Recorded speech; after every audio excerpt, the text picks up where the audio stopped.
अब भोलेनाथ ने क्या कहा सुनना, पार्वती से बोले भोले, पार्वती से बोले भोले, तेरे मन में धीर नहीं, तेरे मन में धीर नहीं, तेरे मन में धीर नहीं। इन ऊंचे महलों में रहना, इन ऊंचे महलों में रहना, ये अपनी तकदीर नहीं, ये अपनी तकदीर नहीं, ये अपनी तकदीर नहीं। भोलेनाथ ने कहा कि महल बना दूंगा, चली जा, पर मैं तेरे साथ नहीं जाऊंगा, क्योंकि मेरी तकदीर तो इन पहाड़ों पर ही है, यही जीऊंगा, कहीं नहीं जाऊंगा। तेरी जिद है तो तू जा। अब पार्वती अकेले कैसे जाए, ताली ले जाओ ना, पति को छोड़कर कैसे जाए।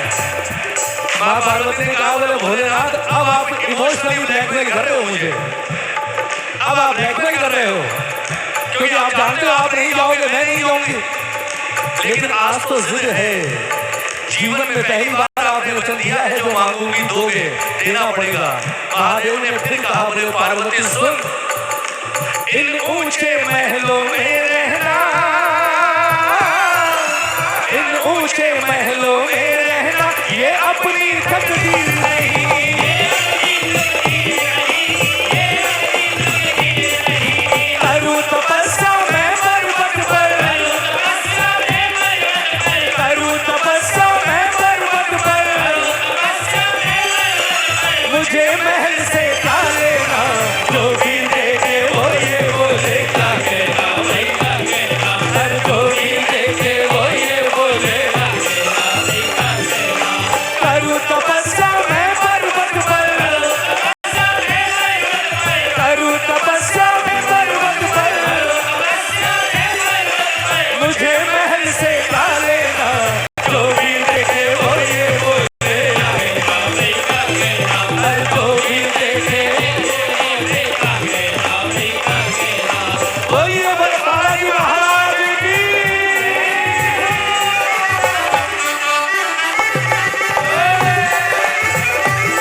क्या बात है?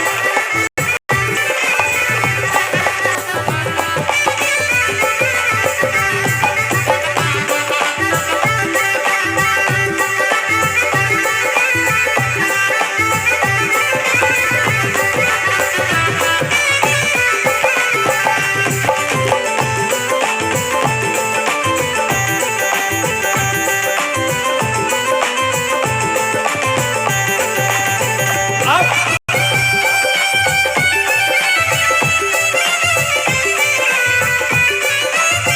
बोलिए शंकर भगवान की।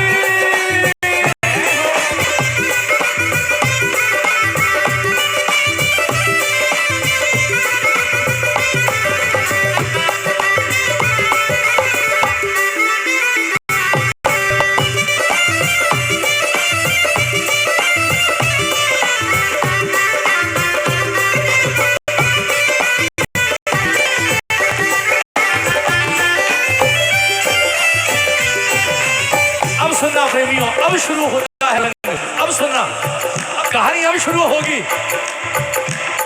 कहते हैं दो चीजों के आगे इंसान को हमेशा हारना पड़ता है, चाहे इंसान हो चाहे देवता हो। एक बाल हट और दूसरा नारी हट। ताली बजानी पड़ेगी, कितना मजबूत हो हार जाएगा। और यही हुआ महादेव के साथ, और परिणाम क्या हुआ अब सुनना। जितने प्रेमी बैठे हैं मेरी माताएं बहनें, पार्वती की जिद का परिणाम क्या हुआ। पार्वती की जिद के आगे, बैठा बेटा, पार्वती की जिद के आगे, पार्वती की जिद के आगे भोले बाबा हार गए, भोले बाबा हार गए, भोले बाबा हार गए। सुंदर महल बनाने खातिर, सुंदर महल बनाने खातिर विश्वकर्मा तैयार हुए, विश्वकर्मा तैयार हुए, विश्वकर्मा तैयार हुए। महल की बात चली, भगवान ने कहा कि ऐसा महल कौन बनाए जो सबसे अलग हो।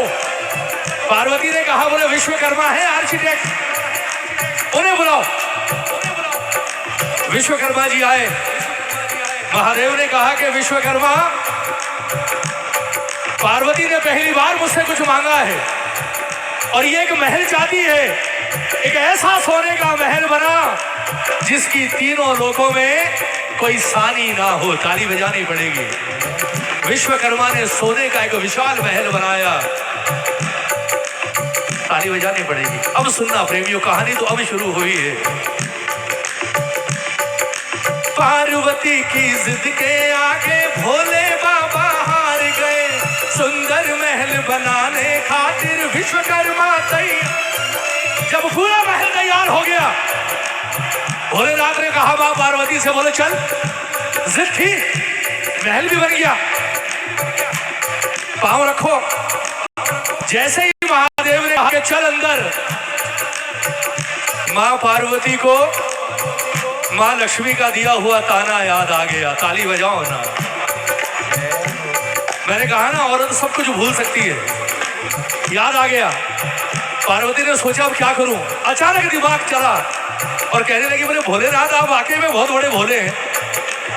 तीनों लोगों का सर्वश्रेष्ठ महल बनाया आपने मेरे लिए और ऐसे ही अंदर लेकर जा रहे हो। अरे कोई छोटा मोटा घर बनता है तभी गृह प्रवेश होता है, यज्ञ होते हैं, पूजन होते हैं, मेहमान आते हैं, ब्राह्मण आते हैं, फिर गृह प्रवेश होता है।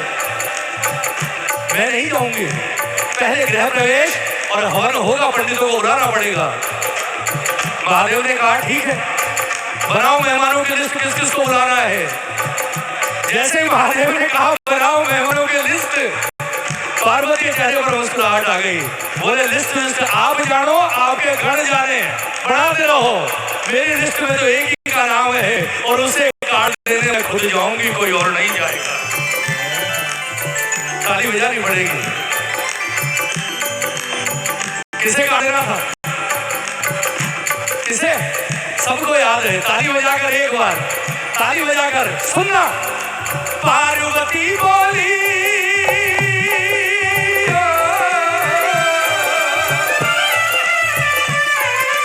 पार्वती बोली लक्ष्मी से, पार्वती बोली लक्ष्मी से, पार्वती बोली लक्ष्मी से, पार्वती बोली लक्ष्मी से, गृह प्रवेश में आ जाना। बोले बहुत बड़ी बड़ी बातें करके गई थी ना उस दिन। बोले मैं ऐसे महलों में रहती हूँ जिसकी तूने कल्पना नहीं की होगी। अब आना, अब मेरे पति ने भी मेरे लिए महल बनाया है, फिर मैं तुझे दिखाऊंगी महल क्या होता है। आना जरूर।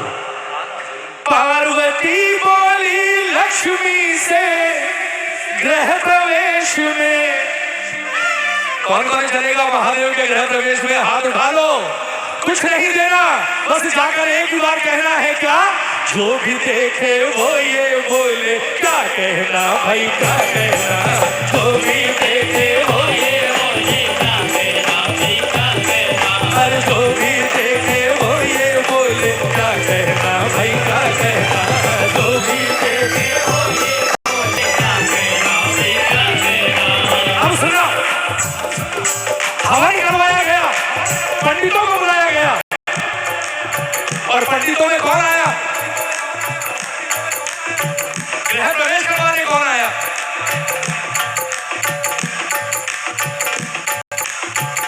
रावण? रावण नहीं आया। रावण का पिता विश्वकर्मा, रावण तो बहुत छोटे थे उस वक्त, विश्वकर्मा आए और खेल सारा खेल दिया रावण ने। ताली बजाओ। सुनिएगा, अब सुनिएगा क्यों कहा महादेव ने कि इन ऊंचे महलों में रहना ये अपनी तकदीर नहीं। विश्वकर्मा ऋषि आए, विश्वकर्मा ने खूब ठाट बाट से हवन यज्ञ करवाया और उसके बाद क्या हुआ? गृह प्रवेश करवाने खातिर पंडित को बुलवाया था, पंडित को बुलवाया था, पंडित को बुलवाया था। विश्वकर्मा साधु जन ज्ञानी, विश्वकर्मा साधु जन ज्ञानी, गृह प्रवेश करवाया था।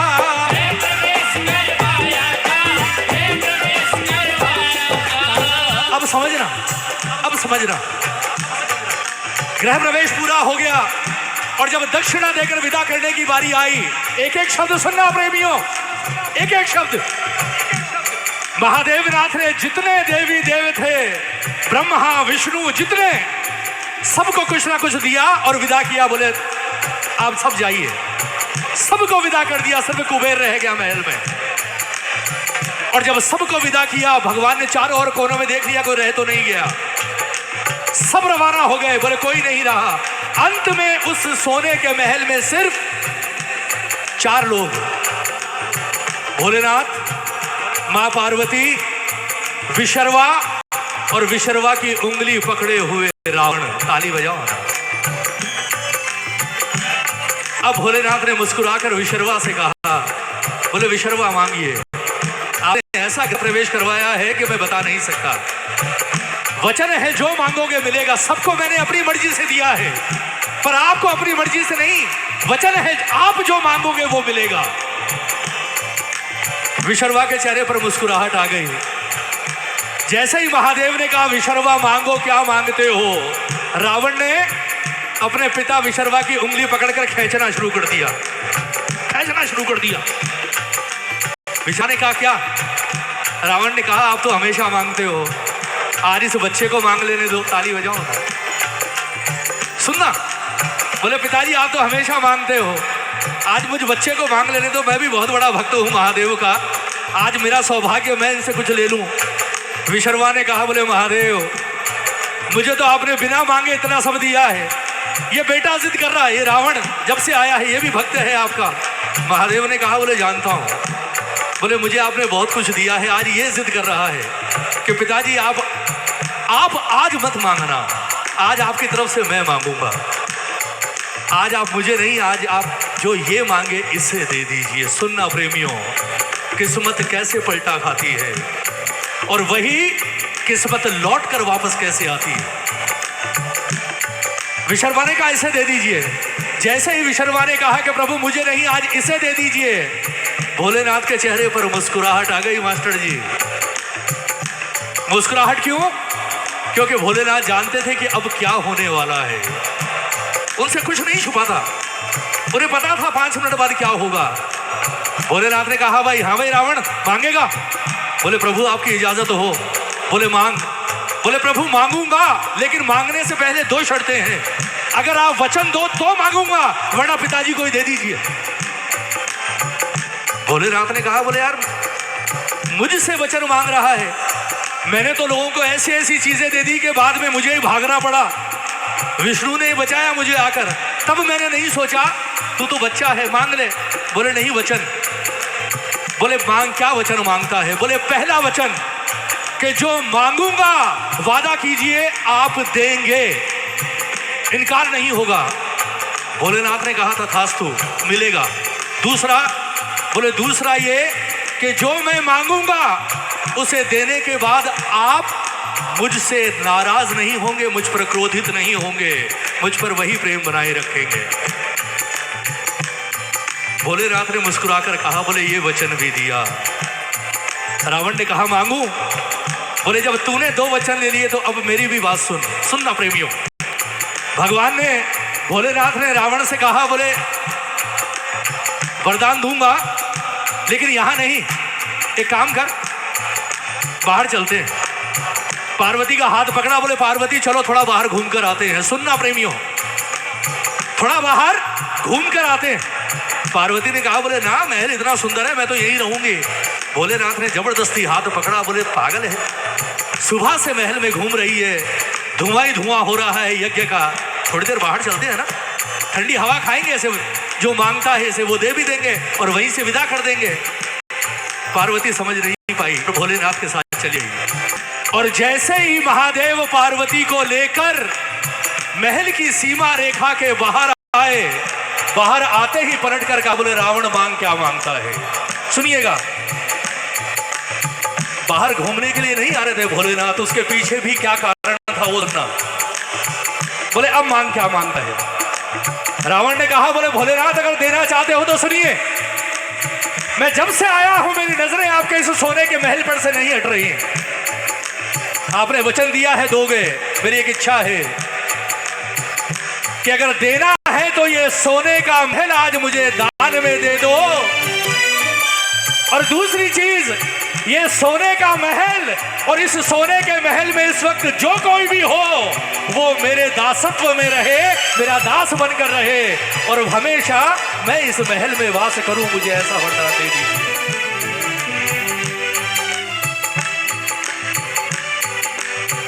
भोलेनाथ मस्त आंखें बंद और 2 मिनट में कह दिया तथास्तु, ले जा, कह तो दिया।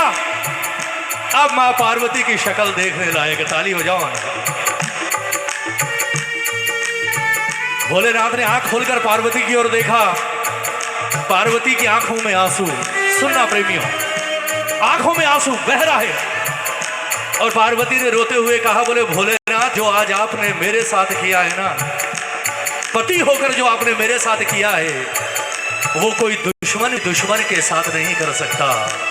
आज दुश्मन से भी बढ़कर काम किया है आपने। कितने अरमानों से महल बनाया था, एक पल में कह दिया था तू ले जा, एक पल में, एक बार भी मेरे बारे में नहीं सोचा। अब सुनना भोलेनाथ का जवाब क्या है। भोलेनाथ साहब, भोलेनाथ ने कहा, पार्वती, ये तो विधि का विधान था, जो होना ही था। मैंने तुझे लाख समझाया था, देख मत मरवा, ये हमारी किस्मत में नहीं है, और इसने मान लिया। और तू जानती है कि तेरे पति ने जिसे एक बार कह दिया कि मांग ले, उसके बाद उसने कुछ भी मांगा, मैं इनकार नहीं कर सकता। अगर तू चाहती है कि मेरा वचन झूठा हो जाए तो मैं इसे इनकार कर देता हूं। पार्वती ने कहा कि नहीं, मैं आपका वचन मिथ्या नहीं जाने दे सकती, लेकिन इतना जरूर कहूंगी कि आज आपने मेरे साथ बहुत गलत किया। उस वक्त भोलेनाथ ने कहा, सुनना प्रेमियों, बोले पार्वती, तुझे लगता है मैंने तेरे साथ बुरा किया, लेकिन ये महल रावण को मिल जाना नियति थी, लेकिन मैंने एक काम करके आज तुझे भी बचा लिया, मुझे भी बचा लिया, और त्रेता में आने वाले उस रावण को भी बचा लिया। कौन सा काम? भगवान ने कहा कि पार्वती, मैं इसे ये वरदान महल में खड़े रहकर भी दे सकता था।